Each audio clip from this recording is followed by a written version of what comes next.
Joy to return. Thanks to Kendra for coordinating all of this. Pamela for being my worship associate. We could go on the road together. You're so good, really. I mean, I've been around the block in 56 years of ministry, and seldom are the worship associates any finer than Pamela Flodman. And Paul was here when I got here an hour early. Thank you, Paul, for being here. Dara, you're always there. Carole, the music, the energy you bring in the music. And getting to greet all of you personally. It's my joy. I go way back to Chris Schreiner, 60 years in this congregation. Maybe closer to 50, probably. This is an emotional Sunday for me because I could have done this in Zoom, but I wanted to be in person. Because since my wife died this is this, there. My wife died last fall. I'm living dualistically, as they say. I'm honoring the past even as I shape my future. And I'll be moving to Santa Barbara in a couple months to be nearer my daughter. So I don't know, this might be my last time here in person. And I treat that very seriously and poignantly. I'm leaving a gift with you. I hope it's a gift. I brought some copies of my books. I'm giving them to you today. And I'll sign them personally. And ones that you don't take, I'm going to leave around because there might be other pilgrims that come by and want to have them. Now, it may come as a surprise, but the word evangel isn't owned by the evangelicals of the world. Evangel simply means good news. And good news dwells at the core of our Unitarian Universalist legacy and mission. So your shining light and my shining light, they need to emerge from underneath the proverbial bushel. Never forget that the world of Laguna Beach and beyond, I got to say a word about Laguna Beach. I'm a native Southern Californian. I've lived in the East Coast, I've lived in the Midwest, but I grew up in Southern California, and our family would come down from LA to Laguna Beach. But if you live in LA, you want to be near the ocean, right? And more than that, I thought about this actually last night. My father-in-law, who was a well-known artist, Millard Sheets, got his start the age of 16 in 1923 at the Laguna Art Museum. He was in Pomona, Claremont, at Jalopy. He drove down at 16. He entered his first show and was awarded a first place, and then was mentored by Clarence Hinkle and Theodore Modra and other artists. And we're going to have a retrospective show of his paintings coming up. This world here where you inhabit hankers for life-affirming, hopeful news, rather than the news that we're beset with daily with fear and judgment.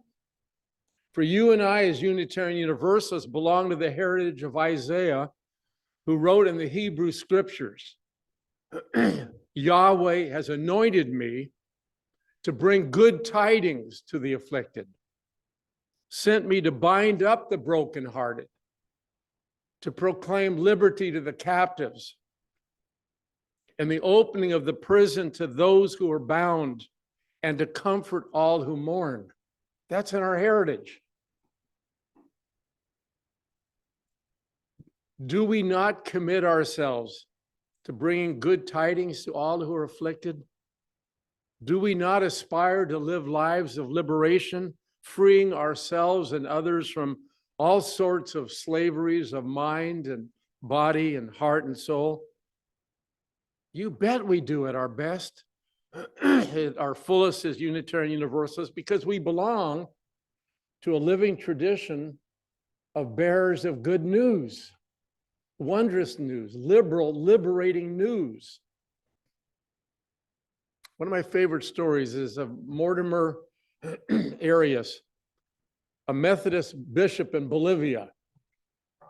And he was visiting a congregation in an extremely poor part of a Bolivian city where people were actually starving. And on Sunday morning, he presided at the communion table. The congregation was singing a joyful hymn. The table was spread with an embroidered cloth, and on it stood a chalice and a loaf of bread. Just as the hymn was ending, a small boy slipped through the open doors at the back of the parish, a child of the streets, and he raced up to the center aisle to the communion table, and he grabbed the sacramental bread and he began to eat it. Hey, what are you doing? The bishop cried. The child stopped eating. Then he stared at the bishop and said with a face full of utter joy, "Well, they told me there was bread in this church, so I came to get me some."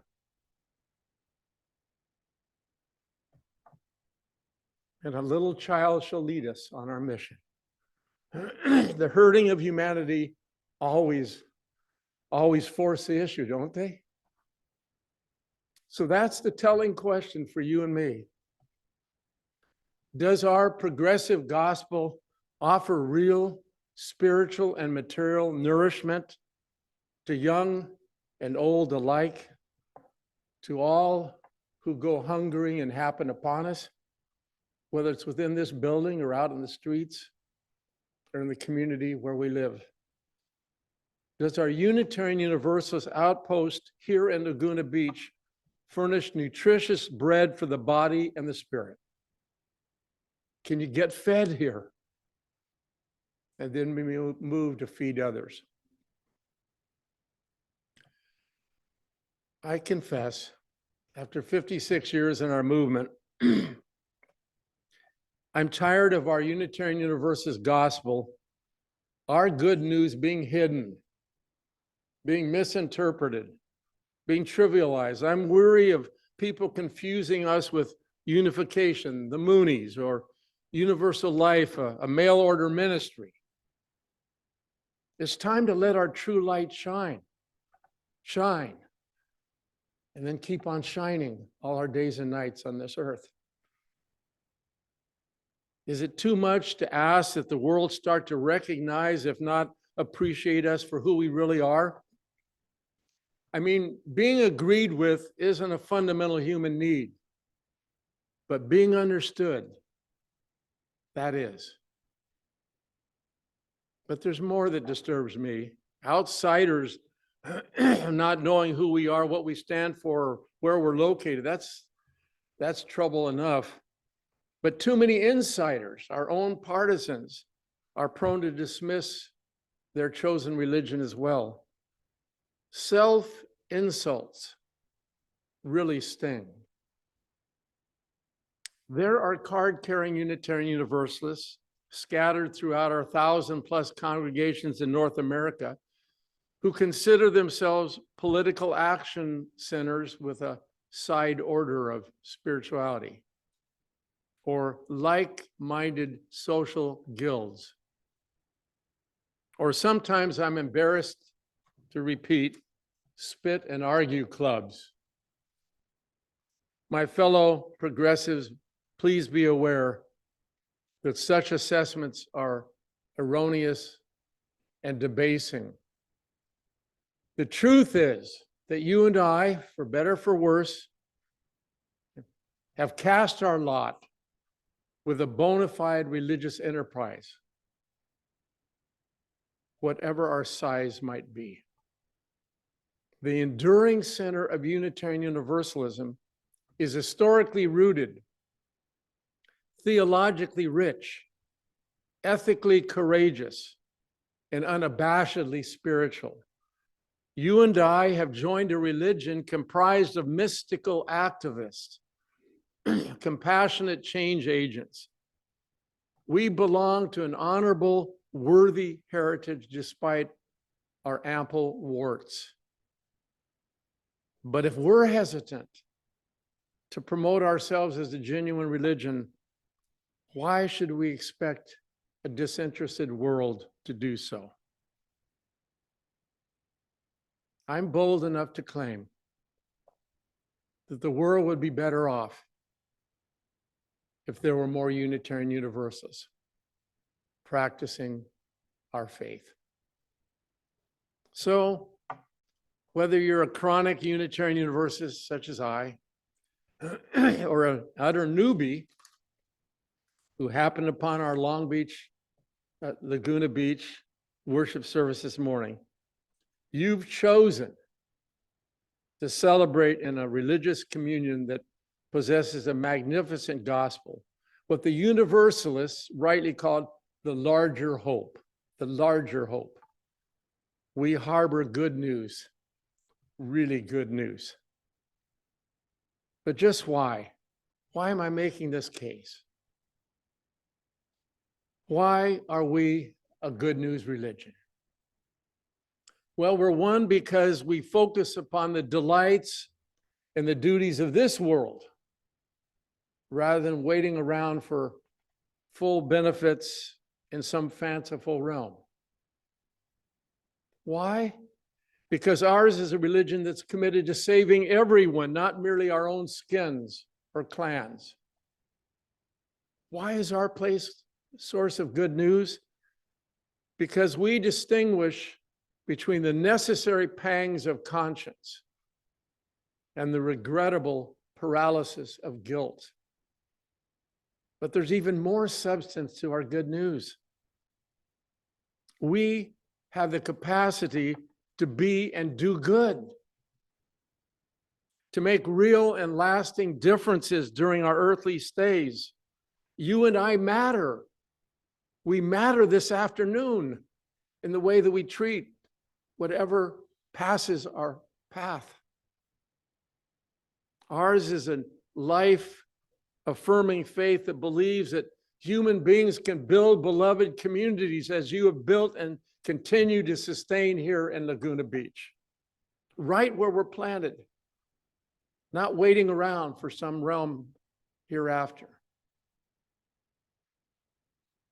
That we contend, and this is really good news, that no moral or social problem exists that can't be thoughtfully and compassionately engaged. I didn't say solved.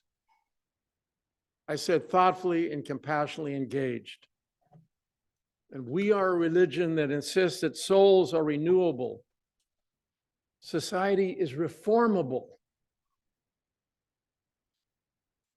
That's good. That's stupendous news. And it's inherent in our history and our ideals when we dare to embody them. We don't have to grope around for something upbeat. We don't have to manipulate or spin our message.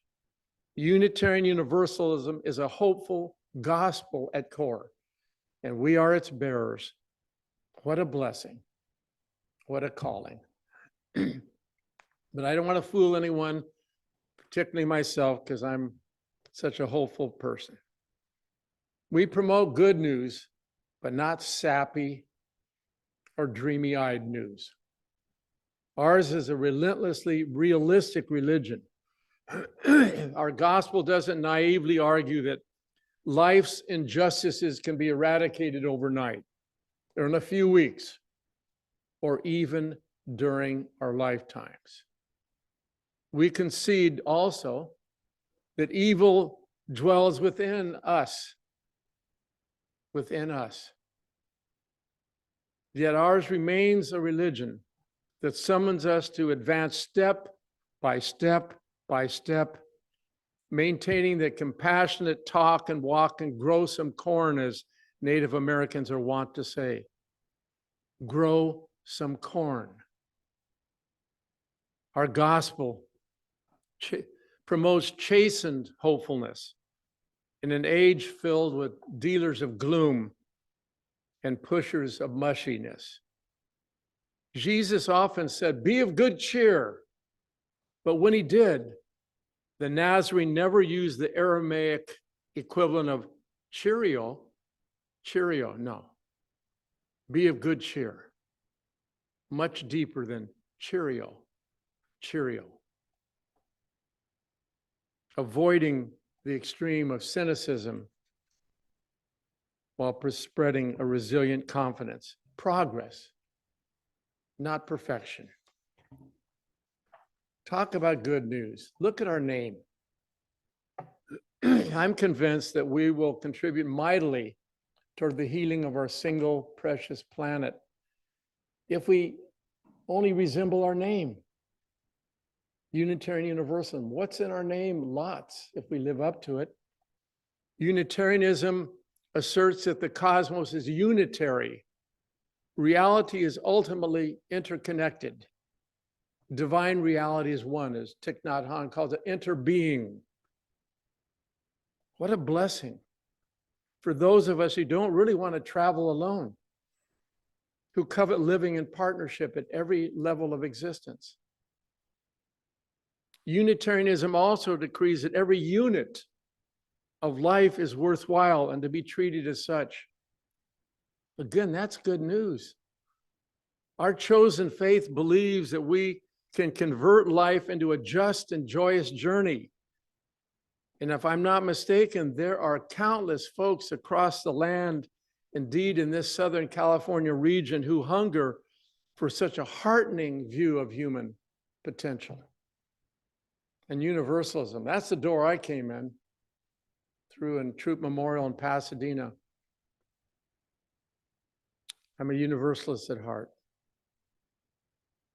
The good news that there's an infinite love that brought us into existence, that has nurtured and challenged us during our lifetimes and will be there upon our death. I don't need to debate it. I don't need to discuss it. I just need to sing it and share it, try to live into that love. A loving embrace from start to finish. No exceptions. No exceptions. That means even the shaggiest and the shadiest creatures are welcome ultimately. Our gospel urges us to come as we are, moving on the road toward whom we might become. Every living soul matters in our faith. Is there better news than that? Is there more spacious, inclusive, loving news than that? I don't think so. Either everyone is worthy to be saved or no one is. We shun no living being. And in recent times, we've even upped the ante by exhorting humanity to treat the beasts of the field and the birds of the sky and the fish of the sea as animated, soulful, and with enduring value.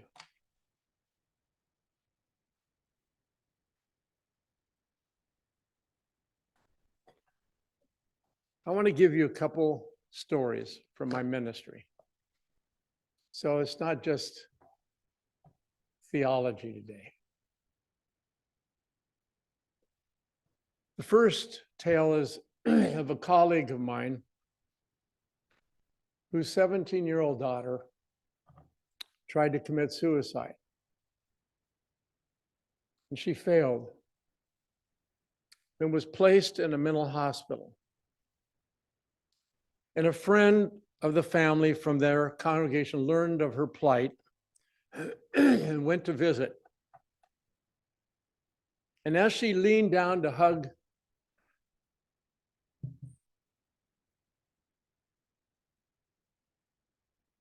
her friend's daughter, the young woman reached upward and stared at the caring face. And then, upon recognizing the flaming chalice worn around her visitor's neck, Perhaps you wear one too. Firmly clutch that chalice as if it were a life-saving relic. Can we appreciate the enormous restorative power contained in our simple and few religious artifacts, as well as incarnated in our very physical presence, showing up, being present when there is suffering? This teenager, caught in the throes of despair, was in essence feeling deep support upon the sight of our flaming chalice. She was in effect saying, I know I'm still loved because my parish actively loves me. My faith holds me in the grasp of love. This young woman was assisted in her healing by the delivery of our gospel. We showed up. Our light shone. Our good news was incarnated so that this young woman could begin to turn her life around because someone turned up. Our faith showed up. Oh, stories you could tell of your own odyssey, family, friends, members of this congregation.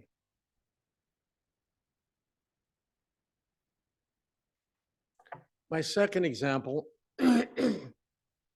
illustrates the potential impact of our good news in the public arena. A fellow Unitarian Universalist friend of mine, Bruce, doesn't own a car. So he rides the buses daily to and from his work, as well as to our congregational functions. And Bruce has his own version of Unitarian Universal. He's condensed it down to 25 words. Nothing long like I'm sharing. It fits in a card. And then he prints it in colorful cards, and he probably puts a design on there too. And during his daily dialogues on the buses and streets of his town, when the moment seems right, he will announce that he's a practicing Unitarian Universalist, or as he puts it really, I'm a Unitarian Universalist in training. And then he asks if his new acquaintance might be interested in knowing what he has found in our religion that brings him meaning, keeps him going. And when people are curious, no pressure, but when people are curious, he testifies to Unitarian Universalism as he knows it in his heart. And then he leaves them with a card filled with information about his chosen congregation on the backside. It's always respectful. It's what I call low-key evangelism, okay? It's not conversion, it's conversation, it's connection. So what I'm sharing today is pretty simple, pretty straightforward. I'm urging us to claim our gospel, to celebrate our good news, to clarify it, to cherish it, and finally, to convey it in our own special manner, to let your light shine. Shine. And shine some more.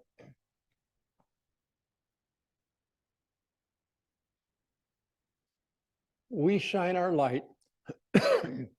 We honor our heritage whenever we dare to wear a chalice or evangelize face to face. Whenever we listen carefully without recoiling to angry youth in our neighborhood, or sustain a lover's quarrel with our government on specific issues. We shine our light whenever we reconcile with an estranged relative or spend real time with a child at risk. And I've thought a lot about that. I'm not sure there isn't a child at risk today.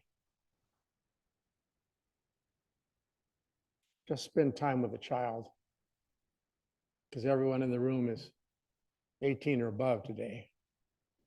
Spend time with someone younger. It's not Milton Friedman, it's another Friedman, a gerontologist, has written a book, How to Live Forever. And his answer is, if you're an elder or crone, spend time with someone in the younger generation. You can start with your own family, but go beyond your family. Spend some time with the younger generation, swapping notes on the joys and the sorrows that they have and your joys and sorrows. That's how we're going to live forever. For as long as this planet has. And yes, whenever we venture anti-oppression work that's beyond our comfort zone, or join an interfaith group to appreciate the deeper meanings of their chosen gospel, our light shines whenever we take a walk with a child or a youth that doesn't belong to our family. Or we spend time in a nearby nursing home visiting people that don't know who we are. Or we boldly green our little corner of the earth. Our light shines whenever we make sure that our discretionary money goes to causes and people who need it, as well as juggle spiritual disciplines of private meditation and public protest. Our light shines. It could shine this afternoon at 4:30. It could shine next Thursday when you're not expecting it to shine. Or someone shines on you or me, and that kindles our flame. All I'm asking today is to sing our gospel, spread our gospel, shine our gospel. 5% more than you're accustomed to doing. And this universe will be better for us, for our gift. May it come to pass.